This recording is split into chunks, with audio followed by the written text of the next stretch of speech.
Scientists have found fossils that prove unicorns existed, but they were actually pretty terrifying. Millions of children all over the world have grown up with tales of unicorns, with their imaginations fed by the pretty creatures in movies like Legend and the Harry Potter franchise, not to mention My Little Pony.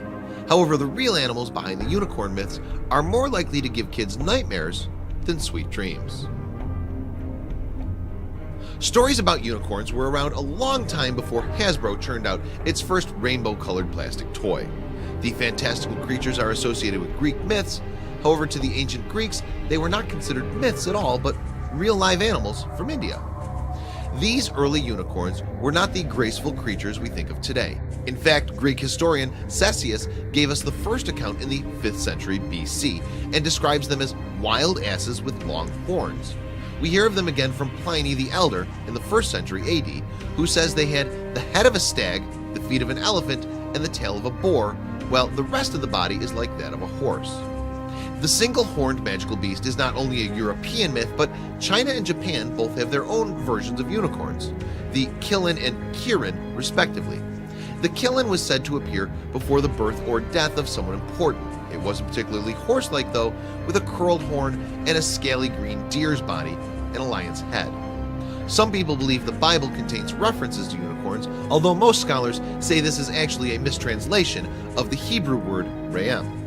These creatures are mentioned 9 times in the Bible, where they're symbols of strength, but the word most likely refers to an ancient variety of ox.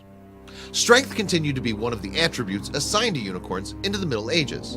An Alexandrian merchant and traveler from the 6th century, Cosmas Indikapliostis, passed on Ethiopian accounts of the unicorn being a ferocious beast with its power originating in its horn. Saint Isidore of Seville, who lived in the 7th century, also described the unicorn as a strong animal able to kill elephants by stabbing them in the stomach. During this time, unicorns weren't all mystical horses yet, sometimes still being described as more like asses or goats.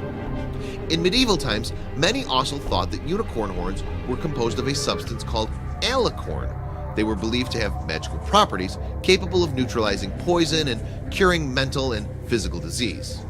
One group to profit especially from this belief were the Vikings, who ran a thriving trade in narwhal horns from the Arctic Ocean, which they sold as unicorn horns.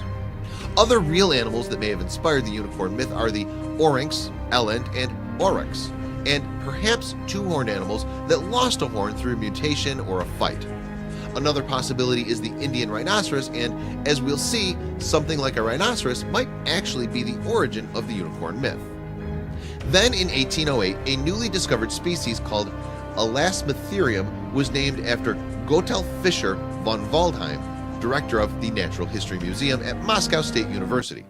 Previously, the Elasmotherium had only been identified by fossils and was believed to have been extinct for 350,000 years. Brandt suspected the Siberian Elasmotherium of being the basis of a Tatar myth about a unicorn with a gigantic horn. However, since the Elasmotherium was thought to have disappeared about 350,000 years ago, no humans would have been around to see them. Then in March of last year, the skull of an Elasmotherium was unearthed in Kazakhstan, putting the date of extinction much later, only 29,000 years ago. Now there was at least a chance that Elasmotherium would have been around long enough to be seen by humans and inspire the unicorn legend. Unfortunately, for those who like to think of unicorns as the graceful white-haired horses that feature on posters, usually with a rainbow in the background, the Elasmotherium was not quite so dainty. Rather than being an ethereal pony, it was closer to being a terrifying monster rhinoceros. The Siberian Elasmotherium would have been an intimidating sight, standing around 6 or 7 feet tall and 15 feet long, most likely covered in fur like a mammoth. These mighty animals weighed 4.5 tons. No definite size has yet been given for the horn, but it may have been up to 6 inches long. As its name suggests, the Siberian Elasmotherium roamed western Siberia. They were also to be found in southwestern Russia and further south into Eastern Europe. Despite its fearsome appearance, it was a herbivore, like the modern rhinoceros, grazing over large areas. Most likely, the south of western Siberia was a refugium where this rhino preserved the longest in comparison with the rest of its range, paleontologist Andy Svansky told Phys.org. There's another possibility that it could migrate and dwell for a while in the more southern areas. Although it's possible that modern humans encountered the Elasmotherium, it's not entirely certain that they did.